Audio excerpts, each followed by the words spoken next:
రీసెంట్‌గా జమ్మూ కాశ్మీర్ టూరిస్టులపై జరిగిన terrorist attack వల్ల ఇండియా, పాకిస్తాన్ మధ్యలో యుద్ధం ఖాయమనే అనిపిస్తుంది. అయితే ఆ ఇన్సిడెంట్ తర్వాత ఇమ్మీడియేట్‌గా ఇండస్ వాటర్ ట్రీటీనైతే సస్పెండ్ చేశారు. పాకిస్తాన్ అగ్రికల్చర్, ఇరిగేషన్‌కి అవసరమయ్యే వాటర్ 95% ఇండస్ వాటర్ ట్రీటీ నుంచే వస్తాయి. దాన్ని ఆపేయడం వల్ల ఇండైరెక్ట్‌గా వార్ డిక్లేర్ చేసినట్టే అయింది.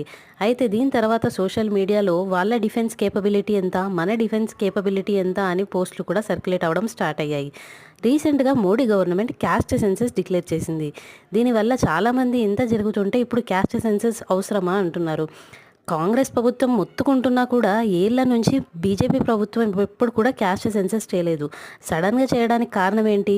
క్యాస్ట్ సెన్సస్ వల్ల పాకిస్తాన్, బంగ్లాదేశ్‌కి చెందిన ఇల్లీగల్ ఇమ్మిగ్రెంట్స్ అనఫిషియల్‌గా ఎవరైతే ఉంటున్నారో వాళ్ళని అవతలికి తీసి బయటికి పంపించాలనుకుంటున్నారని నా ఉద్దేశం. మీకేమనిపిస్తోంది?